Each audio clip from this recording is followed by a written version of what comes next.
cut with my radiate system, but before I actually go into the sections that I've taken on the top, I want you to see how I have sectioned off the hair that I'm going to drop out. So I came down, did an inverted V, okay, over the ear, so that I maintain the same distribution of hair going from the back into the sides, because I don't want it to be too thin over the ear. So the sections come up and then down, and then the same thing happens here at the back. I did an inverted V right here at the back, coming through, and the same on the side here.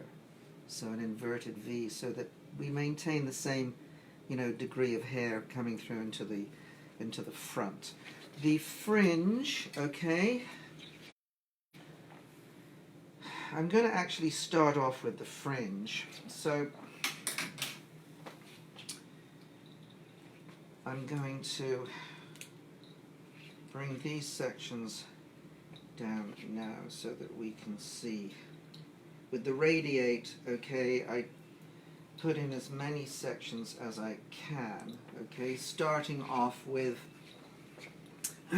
those of you who've seen me before do this, with the square section on the top,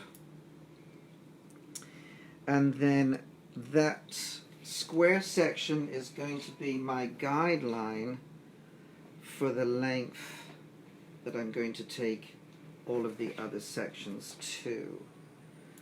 So I want to try and keep everything separate. Now, when I decide what length I'm going to cut the top to, okay, I have to remember that I've got to cut, or excuse me, I've got to measure the hair between my two balance points. And my two balance points are the crown and the occipital bone. Okay? So these are the sections that I take to actually do the radiate. So you can see everything is pied off, okay, from the square section on the top. Now, Terraline's occipital bone is actually incredibly low. It's all the way down here, okay? So I'm going to, because I don't want this to be punky on the top, I'm going to measure anywhere between the crown, which is right here, and the occipital bone here. I'm going to start off with cutting in the fringe first. And the reason why I'm going to cut the fringe first is because when I come through to do the sides, I need to have a guideline to go to with the fringe from the top. So I'm going to do this first, and I don't want it to be straight across. Now, when I do the fringe section, I always take the fringe section into a triangular section. And when I part the hair, okay, the hair is sectioned following the hairline. And I'm going to pick this hair up, and I'm going to lift it straight up, okay, and cut across. And what I want is I want this hair to just sort of bevel into the neck, okay? Well, the forehead. Excuse me, into the forehead. I'm sorry, into the forehead. And I want to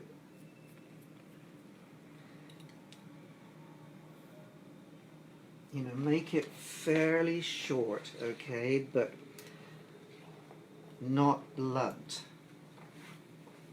So, What's that fabulous cutting lotion you're using? okay, this is Tangles Be Gone. It is our cutting lotion, and it is actually a really, really good detangler as well. So if I have clients who have long hair that tends to tangle, I spray that on, leave it on for a couple of seconds, and then comb it through. And you know what's nice is you know, sometimes you don't even need to use clips to part the hair, but because of what we're doing here, I want you to see exactly the sections that I'm taking. So now I have my guideline underneath, so I'm going to use that, but I'm going to lift the hair each time so that I get a nice wispy feeling to the ends. Okay, watch that. And you know, when you're doing this, there is no rules as to how short you're actually going to take the hair, because it's all about whether or not what we're doing, you know, we like what we see. You know, so sometimes I have to go back and redo it if I don't like what I see.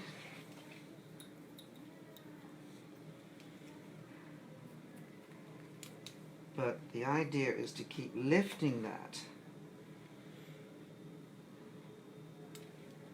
so that we don't get it too blunt. And then this will be my last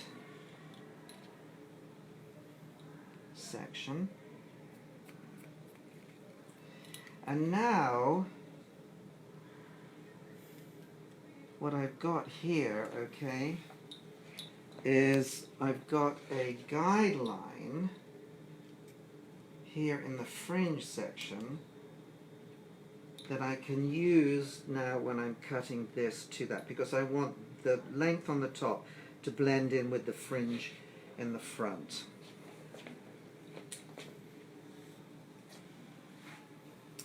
Okay, now when I take my first section here, I'm going to measure it anywhere between the crown and the occipital bone, okay? Depending on, you know, what you want to see in the finished look. We don't want to have too much volume on the top. So I'm going to cut blunt first. Okay, so that flows to there. And then each section that I take now, starting, I always like to start on the side, but you know, basically it's entirely up to you. But the thing is that each one of these sections is not going to be a guideline for the next section. So the only part of the hair that's going to blend is going to be the top section with the beginning of each section. And what I'm going to do is I'm going to follow the shape of the head. So I'm going to take this section here, okay, and my fingers are going to follow the shape of the head.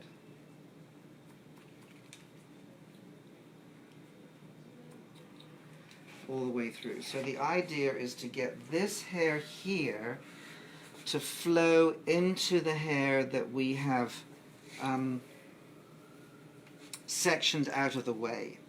So once I've done that, okay, then what I do is I take that section again, put it back in its home. And I'm just going to follow this through all the way around. important. So take the next section, okay, and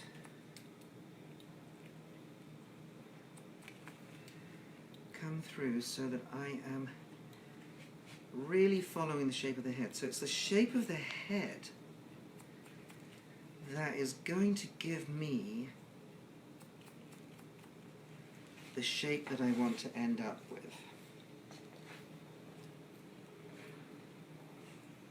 So bring that through there. Okay. Make sure I don't use that as a guideline. Take the next section here.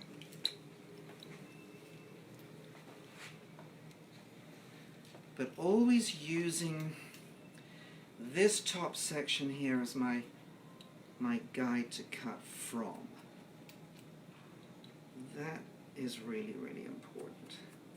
And then, you know, the nice thing about cutting like this is that it's virtually impossible to get lost.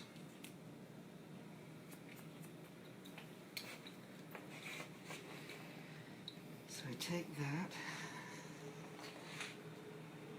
put it back in its home.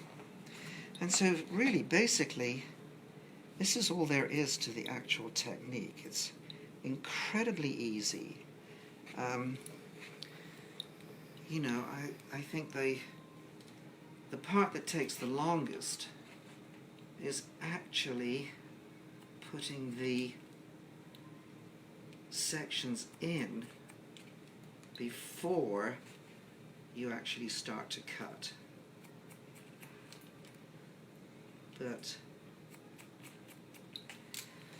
you know, knowing why you're taking the sections the way that you are makes it that much easier to follow through. So just pivot,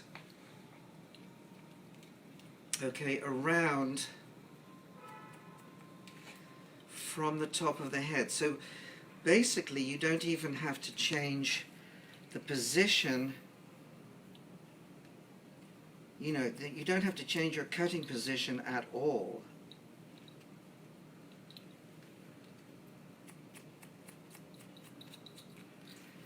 You know, I just want to make sure that I am following the shape of the head.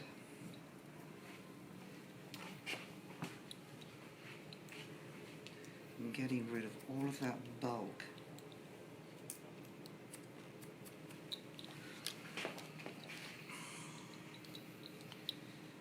Through here. Take the next section.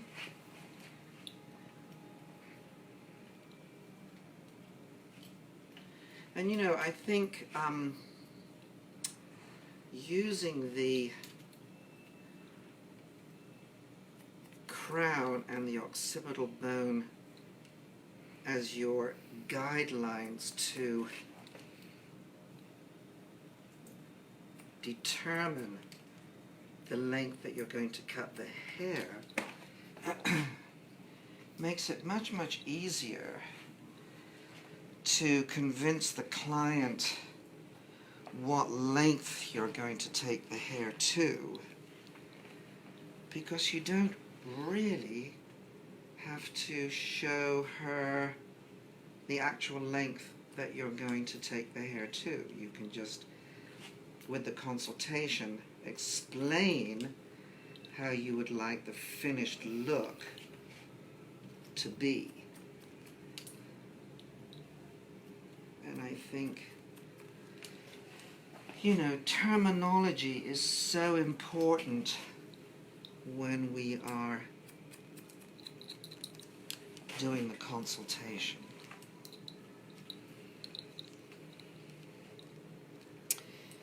And anything that helps me to,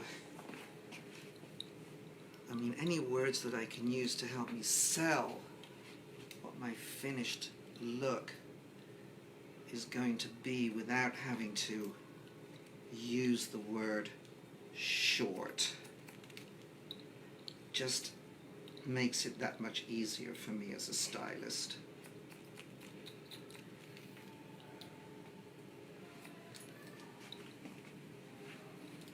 Okay, and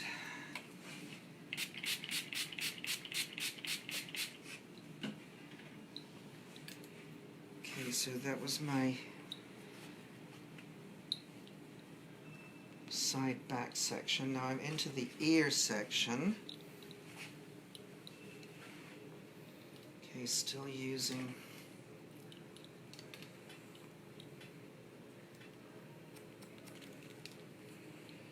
my top section, or that square. And now I'm into the side.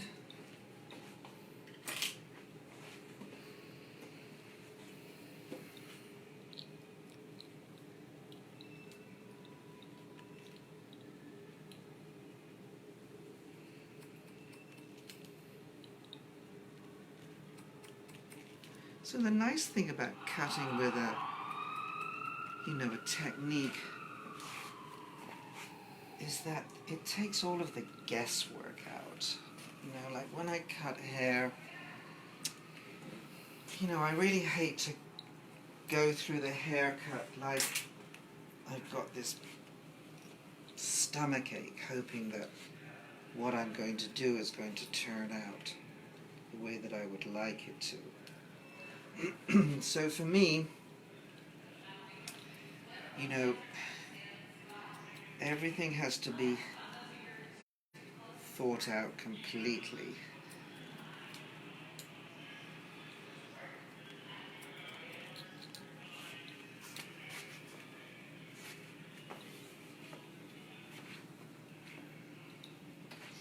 And then with the fringe, okay, here's my square section, and as you can see, there's probably not an awful lot that I have to cut off, which is fine, because I want to keep that as,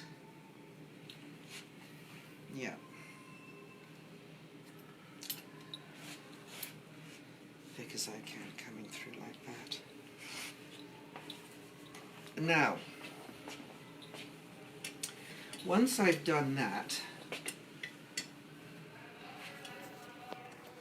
okay, what I'm going to do now is I'm going to take my texturizing scissors, because I blunt cut it, okay? And I blunt cut because really the only thing that I'm doing when I'm blunt cutting is I'm getting in my length. But now what I want to do is I want to take all that bluntness out. So I'm going to take my texturizing scissors, okay, and go through each section. Now, sorry.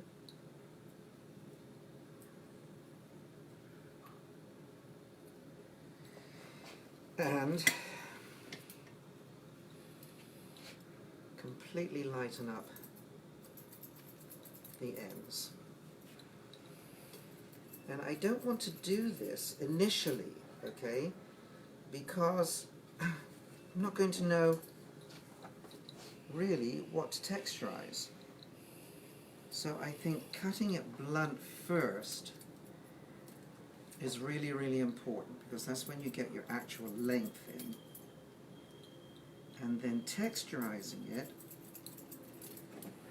is when you're going to get the texture that you want to see.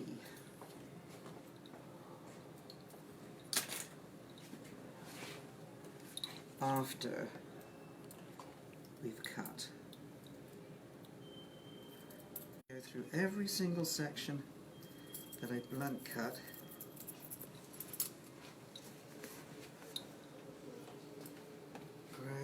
Gradually take all of that bluntness out.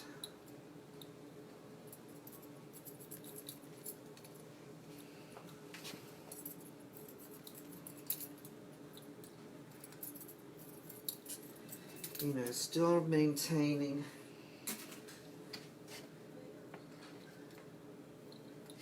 the same position that I was in when I initially cut the hair.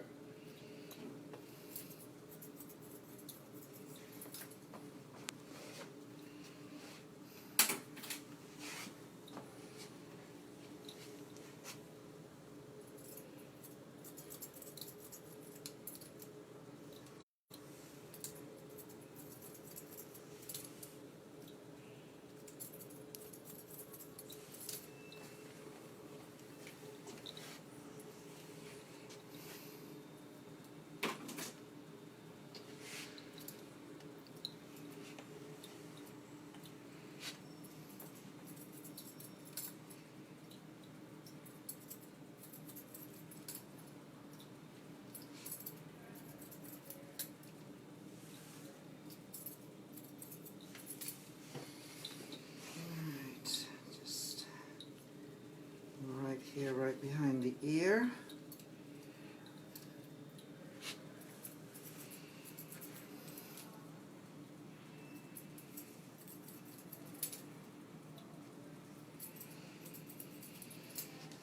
And now I'm over the ear.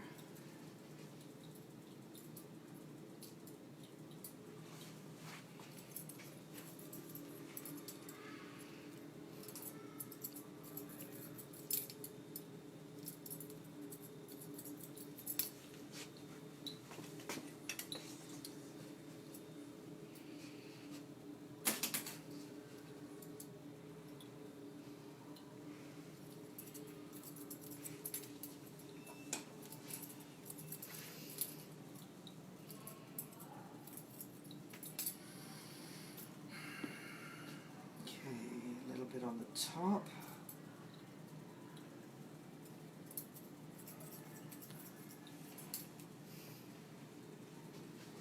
And then my last section, this section right here on the side.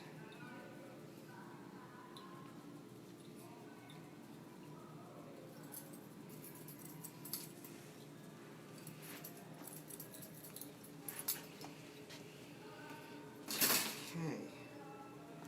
So now, sorry, Carolyn. Okay? Yeah. Get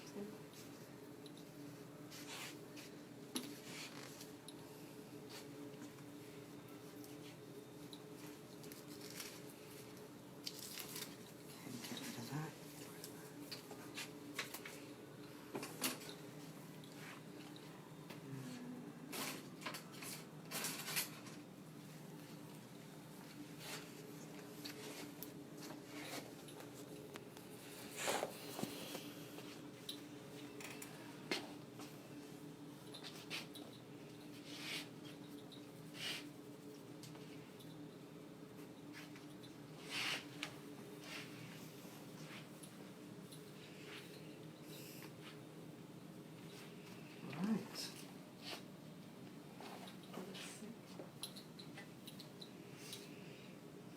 Okay, so you can see how, you know, looking at it from the side, okay, we've achieved this really nice, you know, look following the shape of the head, okay, and like I said, I didn't want this to be like punky. I wanted this to be, you know, full but, you know,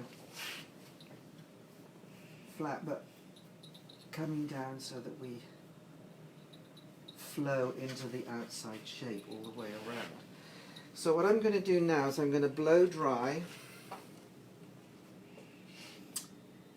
and I'm going to blow dry with a product that we have in our inventory called Thick. Do I have, no, I don't have, what I have is a 2 ounce.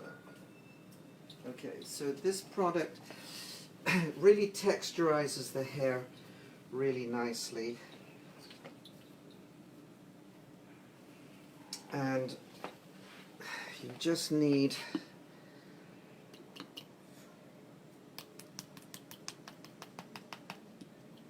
about that much. Emulsify it into the hands until all of the product completely disappears. And then run it through the hair. And when I blow dry, I'm going to blow dry the whole of the hair so that it's really, really smooth all the way through. And the reason why I'm going to do that is because what I want to see just exactly how my layering is forming. Okay, so that if I've got any weight anywhere, so I feel like I've got some weight like on the right hand side here, I'm going to be able to see it much better when the hair is dry. So I'm going to blow dry that way, keeping it really, really smooth, and then we'll come back and we'll look at the finished result after I've blown it dry. Hello?